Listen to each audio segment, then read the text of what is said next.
Okay, I have a rather massive stack of books here. This started out as a top 5 books, and then it grew into top 10, and then to 20, and then I realized, I got to shut this down because 20 is probably more than you guys are going to want to hear about anyway, but these are 20 of my most expensive books. And I don't say this as some kind of weird financial flex or anything like that. A lot of these were purchased with my Amazon points that I got from using my Amazon card for business. And then I used those points to score some books that would have normally been out of my price range. So some of these, I remember what I paid for them, and I'll tell you that. And you can look up some of these to see where they're at now. But I mainly do this as a way to illustrate how the pricing of a book can easily be a form of censorship.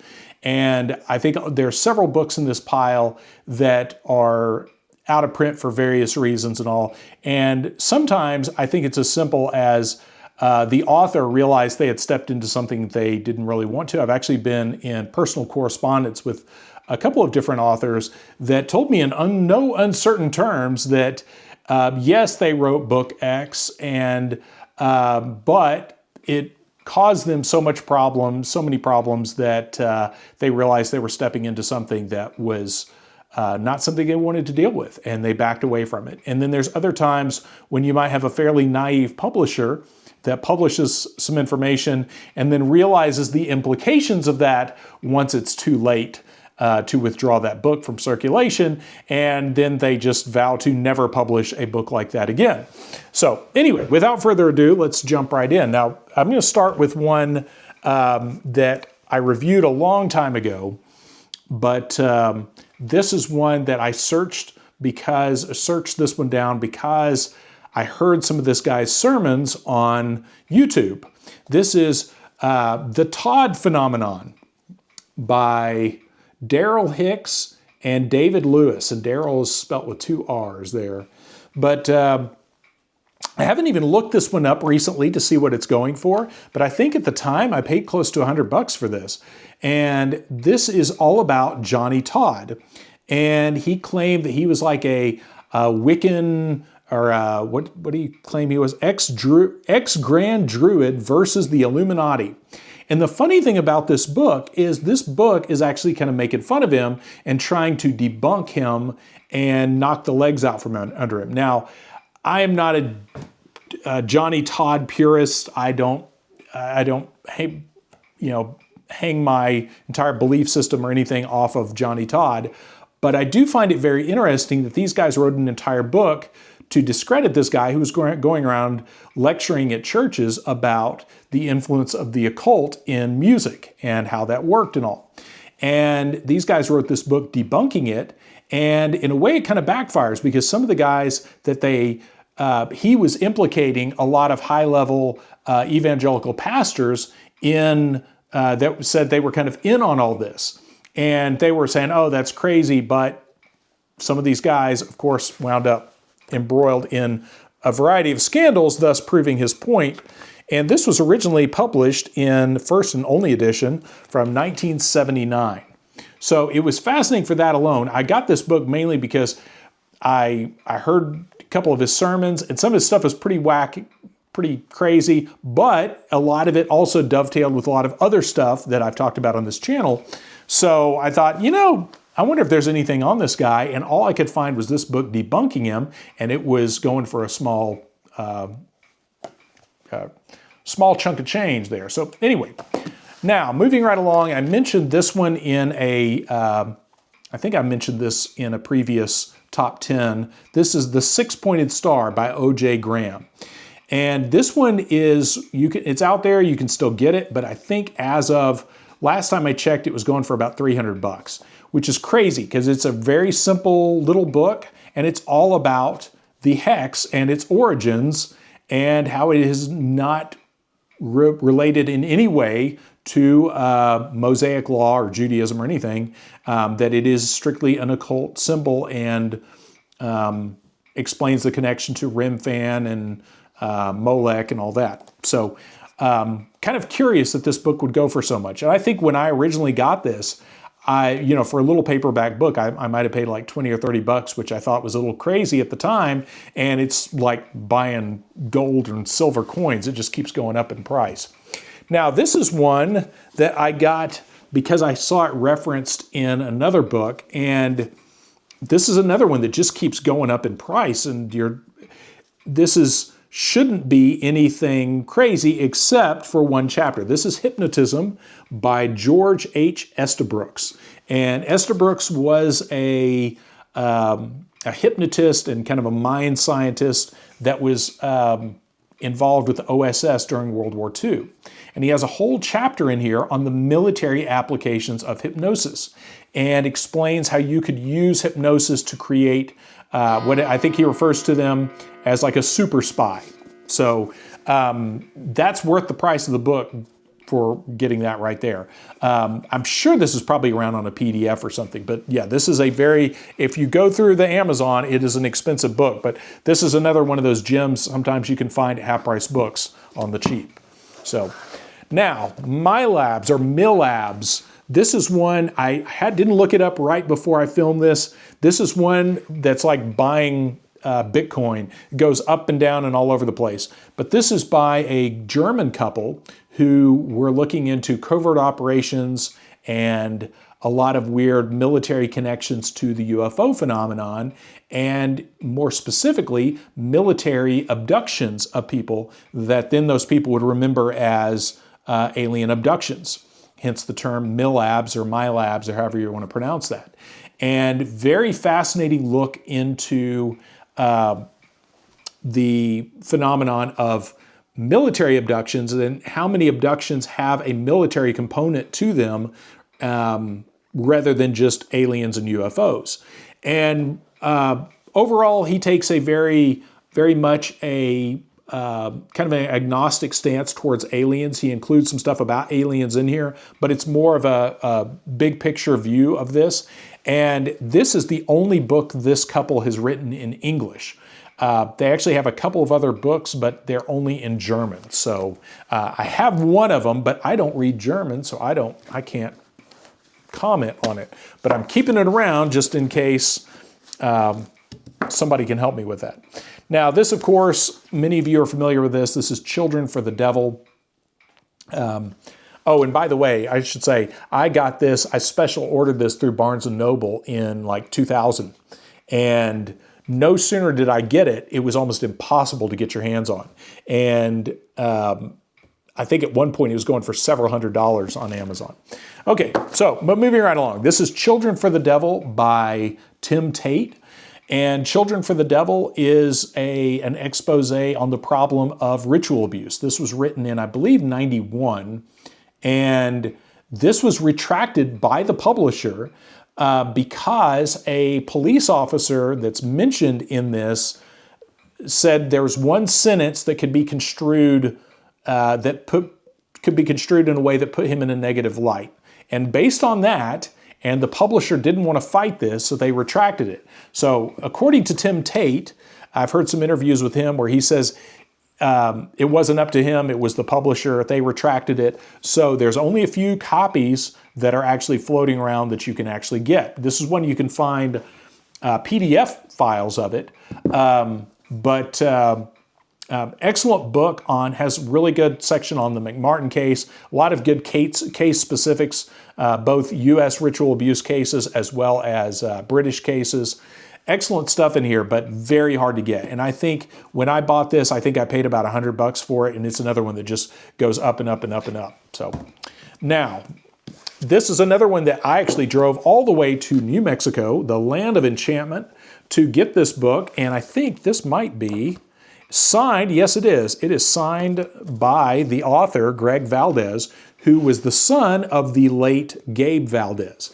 And Gabe Valdez was a state police officer who investigated a lot of the cattle mutilations back in the 70s and 80s and early 90s. And he became part of NIDS, the National Institute for Discovery Sciences, if I remember right, in the late 90s, doing further research under a private contract. And fascinating look into if you've ever heard about Dulce, New Mexico, and the whole underground base at Dulce, this is a great book on this. This cuts through a lot of the myth about that. And according to his son and according to Gabe Valdez himself, this was very much probably research into biological warfare and psychological warfare being done using the local communities as test subjects is the general idea. But excellent book, but very difficult to get a hard copy. But I did look it up earlier today, and that's one of the reasons I got this stack going. Someone had commented on the review on this, said they wanted to get a copy, and you can still get a Kindle version of this for about $10. And one time I was up in Chama, New Mexico, and there was a little gift shop there that had a whole stack of these, and they were selling them for like 15, 16 bucks each. So obviously they hadn't checked Amazon recently, but there are some hard copies around there somewhere. And the sad thing is there used to be a website that he ran that had even more evidence to back up a lot of his claims, and that website has since gone down. Now, this is an interesting one on ancient history of kind of forbidden archaeology. This is Ancient Structures, Remarkable Pyramids, Forts, Towers, Stone Chambers, Cities, and Complexes.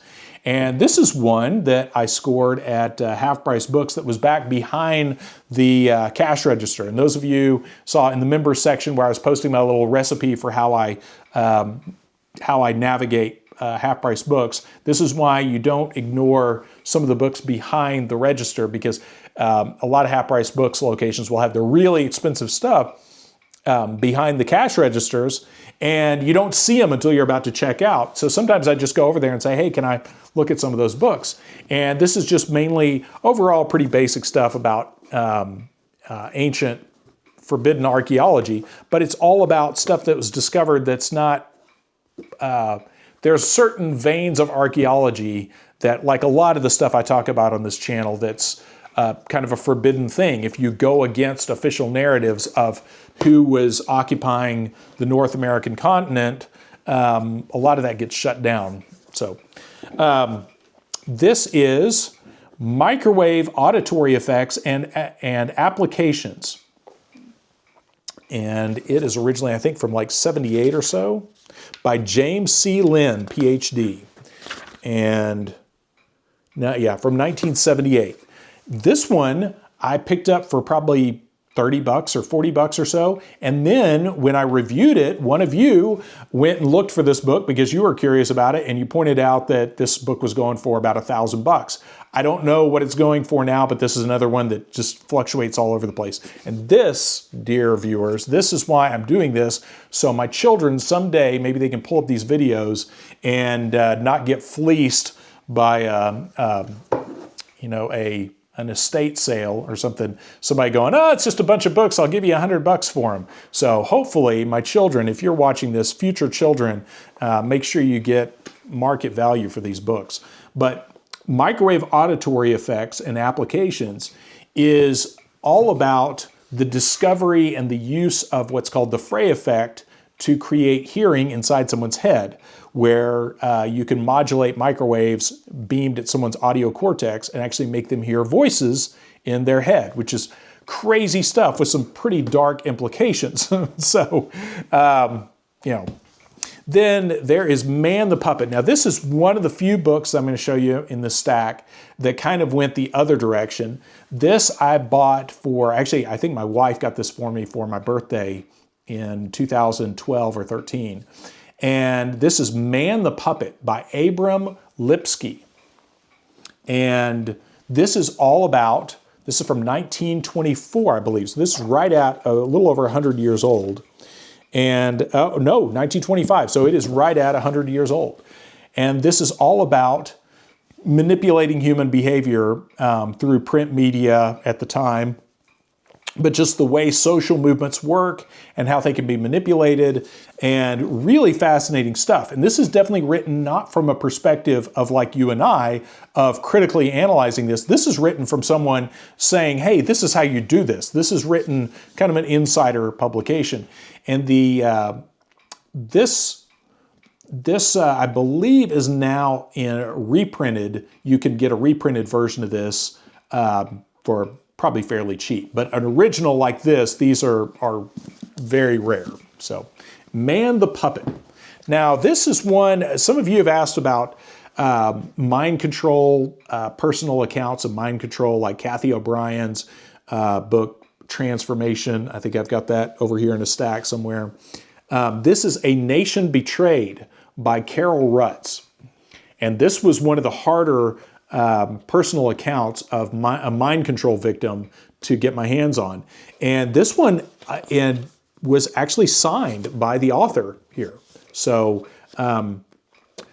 fascinating, heartbreaking story of a child groomed and brought into a mind control program, I believe all the way back in the 50s, and her personal story of that. And I don't know if she is still alive or not, but it's secret Cold War experiments performed on our children and other innocent people. But all of these personal accounts like this are heartbreaking to read. I think they're necessary. I think this is a good window into a lot of what the alphabet agencies do to human subjects, but it's pretty grim reading. But I think this is one that was, I'm sure when it came out originally, it was probably like $20 or so. I don't see it. Yeah, 1995 originally. But I think I got this for right around $100. And this is another one that just goes crazy sometimes. And then, of course, we have the infamous Was Jonestown a CIA medical experiment? This one, I don't know if this has been reprinted or not, but this one, I might have come down a little bit in price, but I think when I got this one, it was about $300. But this is a great breakdown of Jonestown. Very dense read, a lot of information. This is one of those that obviously it's very speculative about Jonestown and some of the stuff that may or may not have been going on there. I think he gets a lot of stuff right. I think a lot of his speculation is valuable in its own right.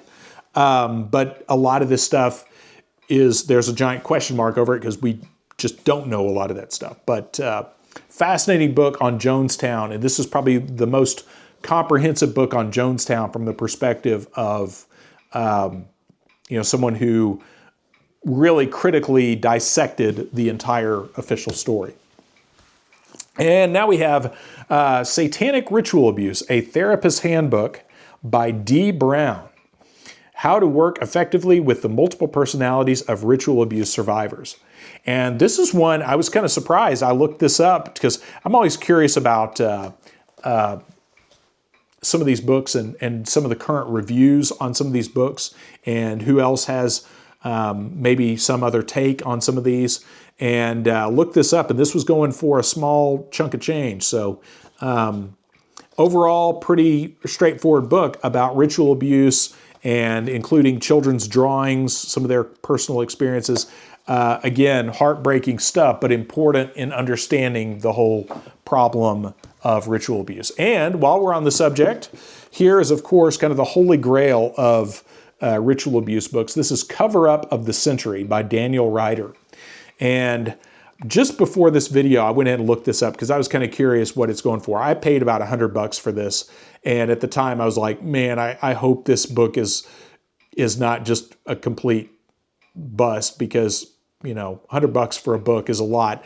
I bought this back when I first started really digging into this stuff. And I was like, oh, please don't be a disappointing, because sometimes books can be expensive for different reasons. It doesn't necessarily mean a book is true because it's expensive. So, but this one is really good. And this one has a lot of good case specifics on ritual abuse cases across the country and just itemized. So good resource for that alone. But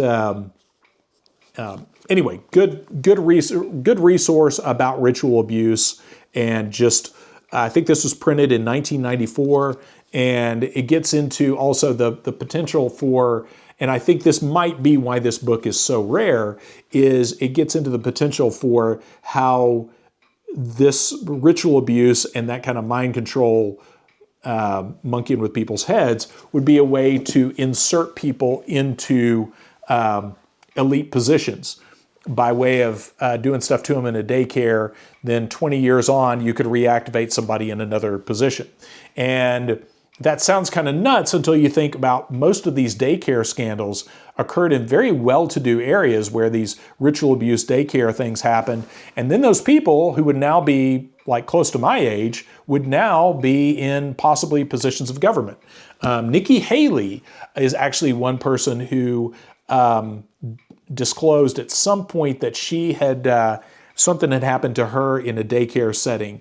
And that's when this book popped up and it was like, holy cow, maybe there's something to that.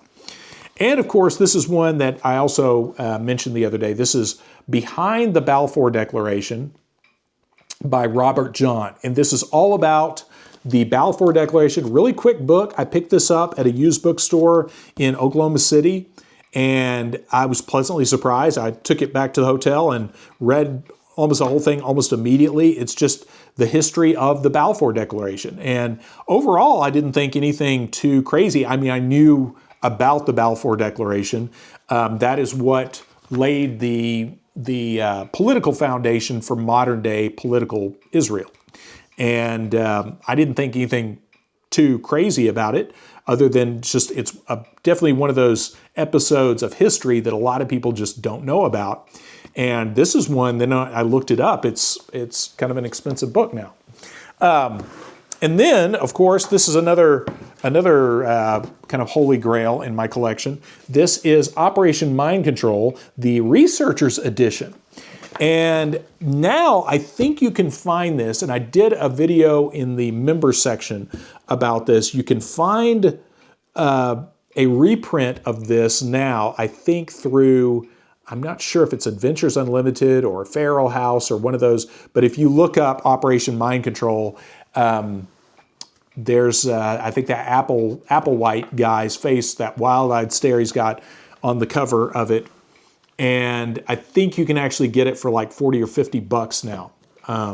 But this is a comprehensive book on mind control and everything about it, everything up to the year about 1994, 95 when this was printed. And interesting how this was done. This Walter Boart was the one who originally printed Operation Mind Control back in the 70s. And the way he did this was this in the early days of the internet.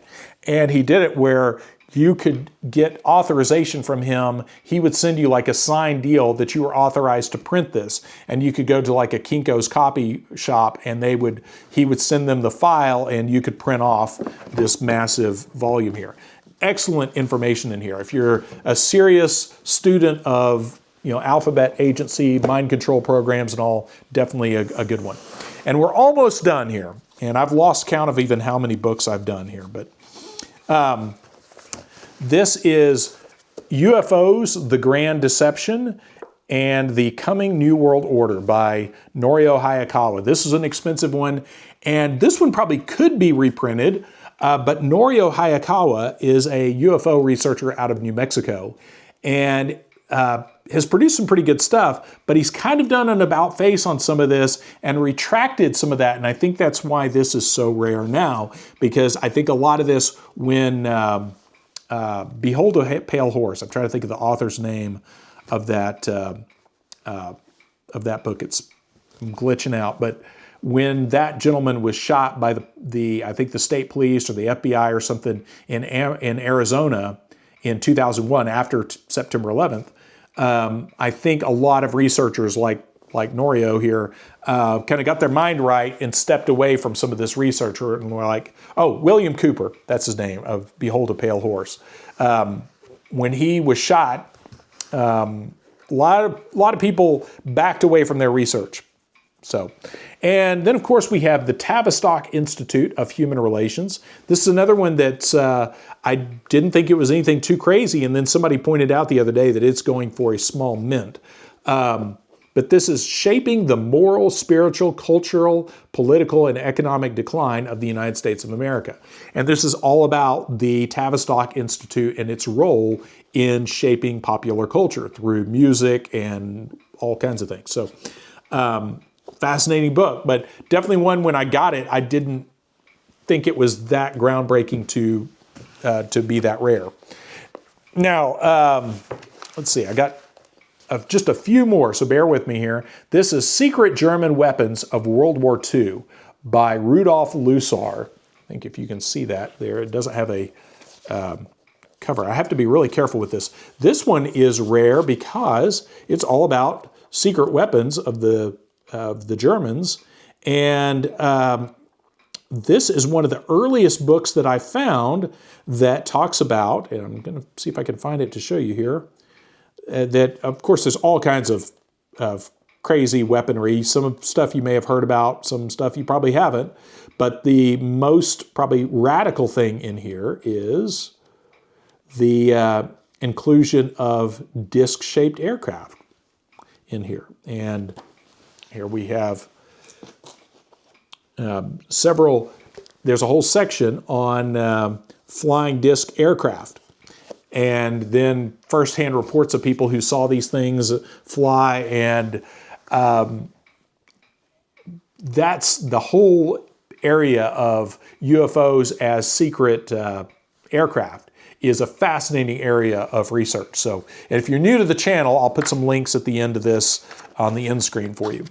Then, of course, we have, in kind of in that same vein, we have The Controllers by Martin Cannon.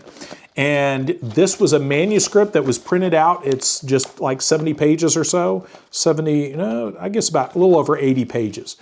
Excellent work on mind control. And his thesis that he put out, I think he printed this out in the like late 80s, early 90s. His whole thesis was that when he started digging into UFO abduction cases, he started seeing all these parallels between UFO abductions and mind control, and realized that a lot of UFO abduction stories may be actually the practical use of a lot of this mind control technology, using the UFO mythology, or however you want to say it, as a cover for that. So fascinating read, and Martin Cannon is one that has also kind of politely stepped away from his original work. And I'm not sure where he stands on now, if he's totally divorced. I know for a while he basically said, I don't want anything to do with it. I don't believe that anymore, which is an odd thing to say, because it's kind of like, you know, discovering oil or something. You can't undiscover it. It's like once you know that that's there, it's kind of hard not to know about it. But last but not least, we have UFOs and the New World Order. And this is one that I think, again, for a little paperback was like $100, and I was like, man. But again, thanks to Amazon points, I was able to buy this with a clear conscience. And this is another fascinating read, kind of in the vein of Martin Cannon's work, about the political implications of UFOs and this high technology possibly being used to manipulate the public and use it to create new belief systems, and more importantly, bring everyone into this kind of one world government through the use of this high technology. So fascinating breakdown of that by Michael Lindemann. And I have a couple of his other books, but this is definitely the hardest to get. And overall, it was good. It was well worth it. I bought this, and it came in just in time to go on vacation, and good stuff in here. Again, it's like there's a few things that are somewhat dated in some of his conclusions, but I think still, it's more of a cautionary book than anything else. He's not laying down any hard, like, big reveal at the end of, hey, and then now I figured out X, Y, and Z. It's more like we need to be on the guard against the potential for misuse of this phenomenon. So anyway, so there you go. That is 20 very expensive, strangely expensive books, strange and expensive, interesting books. I actually have, I think the most I ever paid for a book is one of my magic books, Performance Magic, not, Magic with a K, Damien Eccles Magic, is Magic. It's called just simply Magic by Robert Harbin. And there were only 5 of them printed. And back when I had my own shop and business was good, I treated myself to a copy of that book, and I think it was $1,300 US to get a copy of that. But I don't really think it fits into this stuff, since I doubt that was one of those that by having that book, you got the performance rights to the material in that book. And then, of course, Robert Harbin had passed away, I think, in the late 70s. So he ain't going to be publishing any more of those books. So anyway, I'll stop there, but thanks for watching. I hope you enjoyed that. That's, again, slightly different than some of my other books, and I thought some of you might appreciate that just because it's kind of a wide spectrum. And for those of you new to some of these subject areas, that might give you some little breadcrumbs to follow some different directions than you might have thought about before. So again, thanks for watching, and thanks for supporting the channel.